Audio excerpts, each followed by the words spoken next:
बोलो ना भाई, किसी सहाबी ने कोई केक काटा या नबी की बर्थडे मनाई? रसूलुल्लाह सल्लल्लाहु अलैहि वसल्लम के दौर में रबीउल अव्वल दर्जनों दफा आया।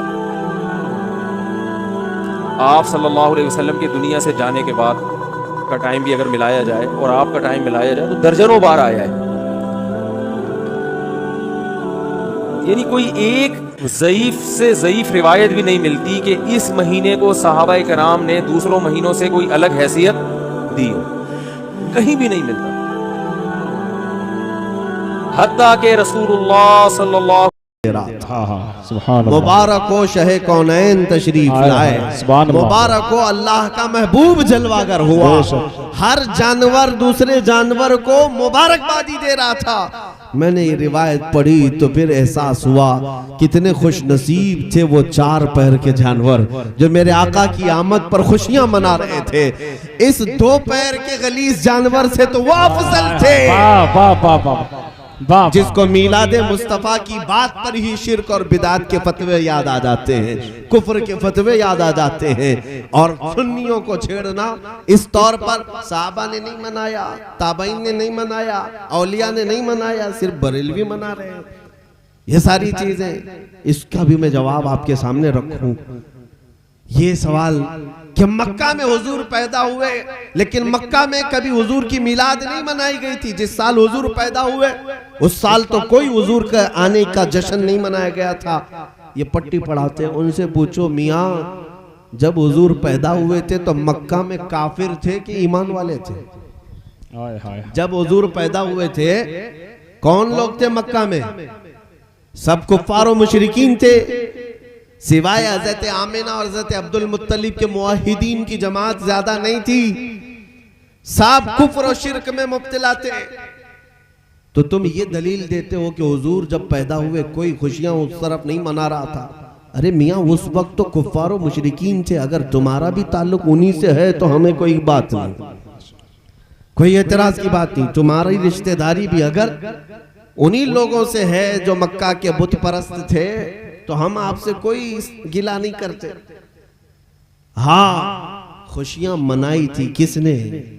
जब हुजूर पाक सल्लल्लाहु अलैहि वसल्लम हिजरत करके मदीने जा रहे थे, सुभान अल्लाह, 53 साल की उम्र में। लेकिन मदीने में पहले से ईमान वाले मौजूद थे। 70 से ज्यादा सहाबा वहां पर पहले से ईमान लाए हुए थे। अब हुजूर जब ईमान वालों के दरमियान आ रहे थे, मेरे अजीजों, मदीने में आम तौर पर हुजूर दाखिल नहीं हुए। बुखारी भी पढ़ लो, मुस्लिम भी पढ़ लो, मुसलसल 9 दिन तक मदीने वाले मेरे आका की आमद का इंतजार करते रहे, हर दिन इंतजार करते थे। और जब रसूल पाक सल्लल्लाहु अलैहि वसल्लम मक्का मुकर्रमा से हिजरत करके मदीने में दाखिल होने लगे, आपकी झलक नजर आई। मदीने वालों की खुशियों का ठिकाना नहीं था। बच्चियां गलियों में दौड़ने लगी, नौजवान भी उतर पड़े, औरतें अपनी छतों पर, बूढ़े भी आ गए और सब मिलकर के गुनगुनाने लगे, तलअल बद्रु अलैना मिन सनियातिल वदाई वजब शुक्र अलैना मा दआ लिल्लाहि दाई। वो क्या कहते थे मदीने वाले? 14वीं का चांद सनियतुल वदा की घाटियों से हम पर तुलू हो चुका है। हम पर अल्लाह का शुक्र वाजिब हो गया है कि अल्लाह की तरफ बुलाने वाला रसूल अब हमारे दरमियान आ रहा है। पता ये चला रसूल अगर ईमान वालों के बीच आते हैं तो खुशियां मनाई जाती हैं, और कुफ्फार और मुशरिकीन के बीच आए हैं तो कुफ्फार और मुशरिकीन तो कब खुशियां मनाते, उन्हें किस बात का एहसास। अल्हम्दुलिल्लाह हम इस बात पर फख्र करते हैं कि हमारी निस्बत मदीने के ईमान वालों से है। बेशक, सुभान अल्लाह, मदीने के ईमान वालों से है और मदीने वालों ने खुशियां मनाई थी। अल्हम्दुलिल्लाह आज हम भी हुजूर की आमद की खुशियां मनाते हैं। बेशक, सुभान अल्लाह। फिर अब ये सवाल, अच्छा इनको ये याद नहीं है मक्का में भी कुछ लोग खुशियां मनाए थे, मक्का में भी कुछ खुशियां मनाए थे। जो एतराज करते हैं उनके बाप दादाओं नहीं मनाए थे। अबू लहब का नाम सुना होगा। अबू लहब उस वक्त तो गुस्ताखे रसूल नहीं था, लेकिन हुजूर की आमद पर उसने खुशी मनाई थी। अपनी कनीज को, सुएबा लौंडी को आजाद कर दिया था खुशी में कि मेरे मरहूम भाई के घर बेटा पैदा हुआ, खुशी में आजाद किया। और बुखारी शरीफ की हदीस है, हजरत अब्बास फरमाते हैं, हजरत अब्बास कहते मैंने ख्वाब में अपने भाई अबू लहब को देखा, मरने के बाद कुफ्र पर मरा है। पूछते हैं तेरे साथ क्या हाल होता है? उसने कहा हमेशा आग में जलता हूं, लेकिन हर पीर को मेरी एक उंगली ठंडी कर दी जाती है, मैं उसको मुंह में रखता हूं तो ठंडक महसूस होती है। पूछा क्यों? कहा इसलिए कि पीर के दिन जब मोहम्मद रसूलुल्लाह पैदा हुए थे, इस उंगली के इशारे से मैं अपनी कनीज को आजाद किया था। बस उनकी मीलाद की खुशी में लोंडी को आजाद किया तो अल्लाह ने मुझे इतनी राहत अता फरमाई। एक काफिर और मुशरिक को मीलाद की खुशी पर कब्र में उंगली ठंडी की जा सकती है, तो फिर आशिकाने रसूल की खुशियां मनाने में क्या मौला पूरी कब्रों को ठंडी नहीं करेगा? वाह वाह वाह। इसीलिए आला हजरत को पढ़ो, आला हजरत ने सच्चा पैगाम दिया है, जालिमों सुनो, हश्र तक डालेंगे हम पैदाइशे मौला की धूम, हश्र तक डालेंगे हम पैदाइशे मौला की धूम, मिसले फारस नजद के किले गिराते जाएंगे, खाक हो जाएं अदू जलकर, मगर हम तो रजा, दम में जब तक दम है जिक्र उनका सुनाते जाएंगे। नारे तकबीर, नारे रिसालत। हजरत अल्लामा सलमान अजरी साहिब किबला मसलके आला हजरत, नारे तकबीर, नारे रिसालत। हालांकि हदीसों में यह भी मिलता है कि जब रसूल पाक सल्लल्लाहु तआला अलैहि वसल्लम की विलादत की रात आई, हजरत आमिना खुद फरमाती हैं कि एक बदली छाई और मेरे घर की तरफ आने लगी, एक अबर, और फिर मैंने गौर किया तो उस बदली में, उस अबर में घोड़ों के हिनहिनाने की आवाज, और उसके बाद फिर मैंने कान तवज्जो के साथ उस तरफ लगाए तो सुना वो फरिश्तों की जमात थी जो मेरे घर की तरफ आ रही थी, और हर फरिश्ता दूसरे फरिश्ते को मुबारकबादी दे रहा था कि मुबारक हो अल्लाह का महबूब जमीन पर आने वाला है। यह हजरत आमिना फरमा रही। और जिब्राइल अमीन के बारे में भी रिवायत मिलती है कि उस रात को उन्होंने अपने हाथ में 3 झंडे उठाए थे, एक खाने काबा की छत पर लगाया, एक बैतुल मुकद्दस पर, और एक हजरत बीबी आमिना के घर पर। ये खुशियां नहीं मनाना है तो और क्या है? इसलिए मेरे अजीजों छोड़ो इनकी उनकी बातों को। बड़े मशहूर शायर हैं, उन्होंने कहा था हाजिरो नाजिरो गैबो बशर को छोड़, शुक्र करके वो तेरे ऐबों को छुपाए हुए हैं। बेशक सुभान अल्लाह। आप बूंदाबांदी भी शुरू हो गई है, ये मीलाद की रहमत से। बेशक सुभान अल्लाह। और इस मजमे के इन तमाम लोगों का मेरे अजीजों मीलाद की शब मना रहे हैं। अगर बारिश आ जाती है तो मैं ये समझता हूं अभी इम्तिहान की घड़ी भी आ गई, इम्तिहान का वक्त भी आ गया, इसलिए कि बहुत मर्तबा जिंदगी में आंधियां भी आएंगी, तूफान भी आएंगे। अगर तुम मैदान में जमे रह गए तो फिर अल्लाह की रहमत भी उतरे। बेशक सुभान अल्लाह। साबित कदम रहे, ये बारिशें हमें सिखाती हैं। मैं ये नहीं कहता कि हर आदमी को बारिश में भीगने की आदत होना चाहिए, लेकिन ये जरूर कहूंगा मीलाद मुस्तफा की महफिल हो तो आग भी बरसे तो जमे रहना चाहिए। हुजूर की महफिल है, मेरे आका सल्लल्लाहु अलैहि वसल्लम की महफिल है, जमे रहना चाहिए। इसलिए कि इमाम मालिक रहमतुल्लाह ताला अलैह की बात मैं आपको अर्ज करता हूँ। इमाम दारुल हिजरा मदीने के इमाम हदीस का दर्स दे रहे थे अपने शागिर्दों के सामने, और हदीस पढ़ाते पढ़ाते अचानक आपका चेहरा पीला पड़ गया और बदन कसमसाने लगे। थोड़ी देर के बाद फिर सही होकर बैठे, फिर थोड़ी देर के बाद चेहरे पर जर्दी पीलापन, फिर आपने बदन इधर उधर किया, फिर पढ़ाने लगे। 3 बार ऐसा हुआ। जब हदीस मुकम्मल कर ली तो जल्दी से उठते हैं, अपने हुजरे में अंदर भाग कर चले गए। शागिर्दों ने देखा कि कुछ तो हुआ है, इमाम दौड़ करके पीछे गए। इमाम मालिक ने अपना जुब्बा उठाया तो देखा पीठ पर एक बिच्छू डंक मार रहा था। बिच्छू डंक मार रहा था। बिच्छू का डंक सांप से ज्यादा खतरनाक होता है। आदमी दर्द में तड़पता है। इमाम मालिक को जब वो बिच्छू निकाला गया, शागिर्दों ने कहा हुजूर ये कब से काट रहा? कहा बहुत देर से। कहा उठ क्यों नहीं गया आप? कहा इसलिए कि रसूलुल्लाह की हदीस पढ़ा रहा था, अल्लाह अल्लाह अल्लाह, मेरे आका सल्लल्लाहु ताला अलैहि वसल्लम की बात कर रहा था। मुझे ये ज़ेब नहीं देता कि हुजूर की हदीस के दरमियान किसी मूजी जानवर की तरफ तवज्जो करो। मेरे अजीजों, सुन्नियों, सीखो हुजूर की महफिलों का अदब क्या है। आज हमारी महफिलें इस तरह की हो गई हैं कि लोग बहुत सारे जलसों में सर्कसबाजी के तौर पर शामिल होते हैं, जैसे कोई जोकर आया हो और जोकर को देखने जा रहे हो। ये कोई एंटरटेनमेंट की महफिलें नहीं होती, ये ईमानी महफिलें होती हैं। यहाँ अल्लाह की रहमतें बरसती हैं और फरिश्ते साया किए हुए होते हैं। अपनी महफिलों को जितना तुम अदब करोगे उतनी रहमतें पाओगे। एक बात मैं बताता हूँ, मीलाद की महफिल है, आज रबीउल अव्वल शरीफ का महीना चल रहा है।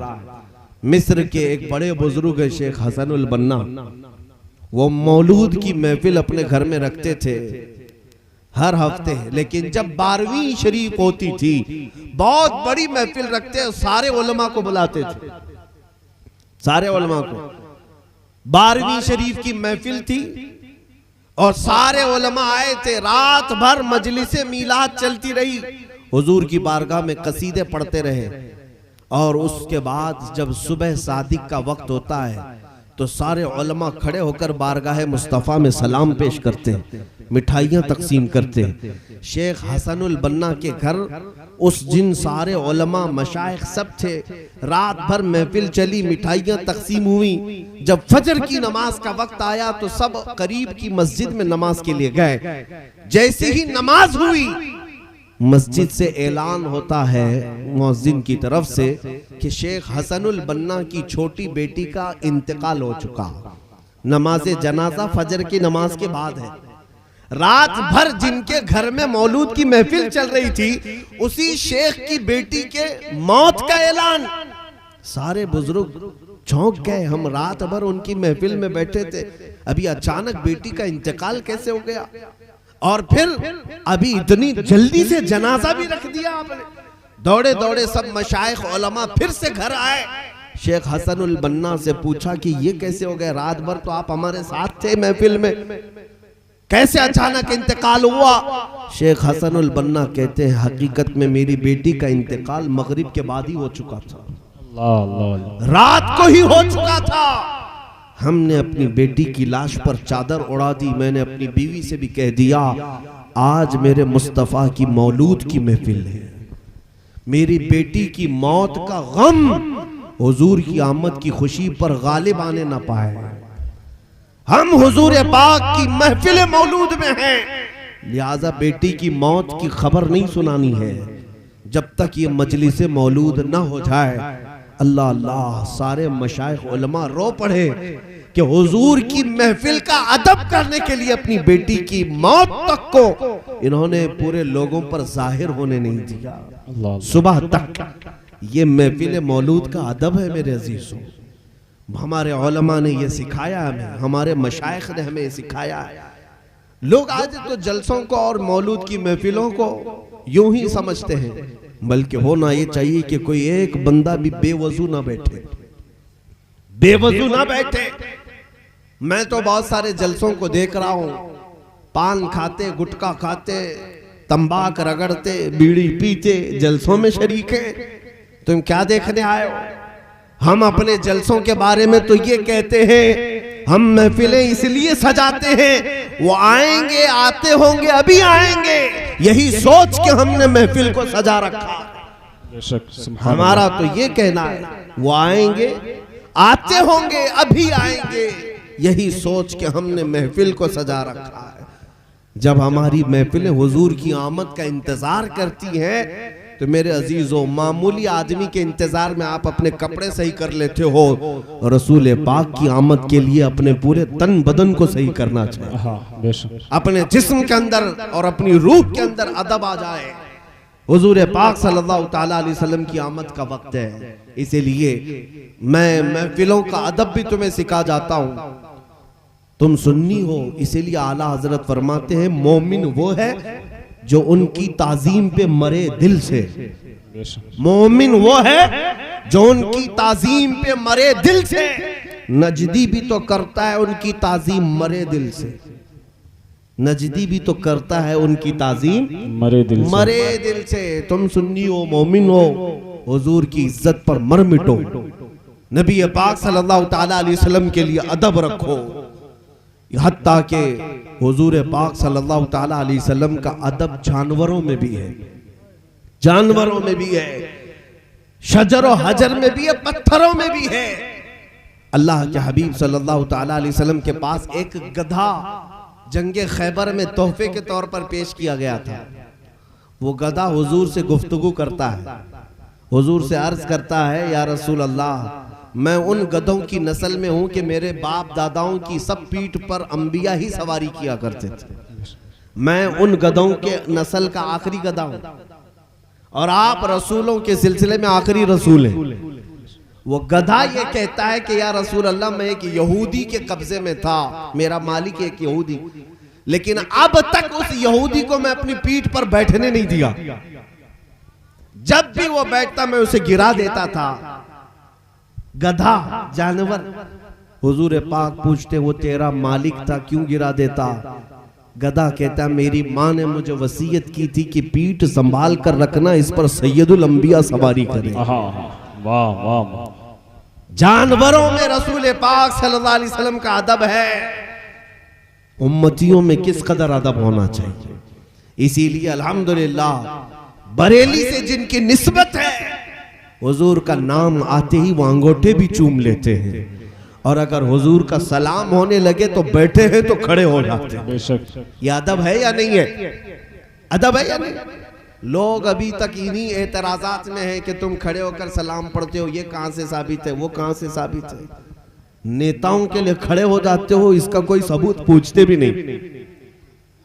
हाँ, तुम्हारे लिए वो ताजीम के लायक हैं जो आज किसी पार्टी के नेता हैं, इसलिए कि तुम उनका फजला खाते हो, और हम अपने नबी का सदका खाते हैं। बेशक। और हम अपने नबी पाक सल्लल्लाहु ताला अलैहि वसल्लम के नाम पर अदब क्यों ना करें।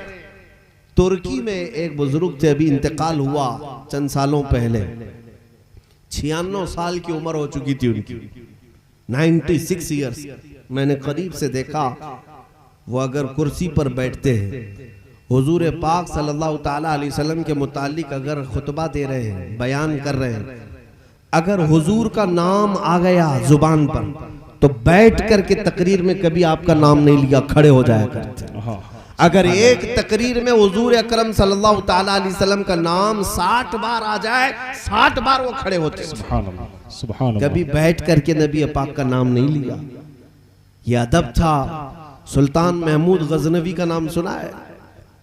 सुल्तान महमूद गजनवी ये बहुत पाए के बुजुर्ग भी हैं, अल्लाह का खौफ रखने वाले मुंसिफ और आदिल बादशाह भी हैं। इनके खास वजीर थे अयाज। अयाज अयाज के बेटे का नाम मोहम्मद था, मोहम्मद था। सुल्तान महमूद ने बहुत प्यार किया मोहम्मद को, अयाज के बेटे को खिलाते भी थे, बादशाह थे, अपने वजीर का बेटा था। एक दिन सुल्तान महमूद ने पुकारा अयाज के बेटे को, क्या कह करके, ए इब्ने अयाज, ए इब्ने अयाज इधर आजा। नाम तो मोहम्मद है लेकिन पुकारा क्या, अयाज के बेटे इधर आजा। अयाज ने सुन लिया, हाजिर हुए, कहा कि हुजूर मेरे बेटे का नाम आपने नहीं लिया, कहीं उसने कोई गुस्ताखी तो नहीं की। जब कभी कोई किसी से नाराज होता था तो उसका नाम नहीं लेता था, उसके बाप के नाम से या किसी और के नाम से रिश्ता जोड़कर उसे बुलाया जाता था। तो अयाज ने पूछा, मेरे बेटे से कोई गलती हुई, आप उसका नाम लेकर नहीं पुकार रहे? महमूद गजनवी कहते, नहीं हरगिज नहीं, असल में तेरे बेटे का नाम इतना पाक है, मैं उस वक्त वजू से नहीं था इसलिए उसका नाम लेकर नहीं पुकारा। अल्लाह अल्लाह अल्लाह अल्लाह अल्लाह। मैं वजू से नहीं था इसलिए उसका नाम लेकर नहीं पुकारा, इब्ने अयाज कहा। इसी को अल्लामा जामी रहमतुल्लाह अलैह कहते हैं, हजार बार बुशोयम दहन ज मुश्को गुलाब, हुनूज नामे तू गुफ्तन कमाले बेअदबीस्त। फारसी में अल्लामा अब्दुर रहमान जामी कहते हैं, या रसूल अल्लाह 1000 बार मुश्क और गुलाब के पानी से मैं मुंह को धो लूं, फिर भी तुम्हारा नाम लेना मैं बेअदबी समझता हूं। हुजूर पाक सल्लल्लाहु ताला अलैहि वसल्लम का अदब हमारे असलाफ ने हमें सिखाया है। जानते हो जुनैद बगदादी और बायजीद बुस्तामी, दो नाम सुने? जुनैद बगदादी सैयदुत ताइफा, बायजीद बुस्तामी तैफूर औलिया, औलिया इकराम के सरदारों का नाम है। ये दो नाम वो है जो सनद की हैसियत रखते हैं। लेकिन जानते हो जब ये मदीने तैयबा में हाजिर होते थे, हुजूर अकरम सल्लल्लाहु ताला अलैहि वसल्लम के दरबार में हाजिरी देते थे, हुजूर के रोजे के पास से जब गुजरने का वक्त आता था तो ये अपनी सांसें रोक लेते थे, अपनी सांसें रोक लेते थे। अदब गाहेस्त ज़ेरे आसमां आज़ार नाजुकतर, नफस गुम करदा मी आयत जुनैदो बायजीदी जा। फारसी में कहा गया है ये दोनों औलिया इकराम जब हुजूर के दरबार में आते थे तो सांस रोक लेते थे। पूछो क्यों? ये कहते थे कि हमारी निकलने वाली सांसों की आवाज से मेरे आका के रोजे की बेअदबी ना होने पाए। वो अदब हमें सिखाया है अल्हम्दुलिल्लाह।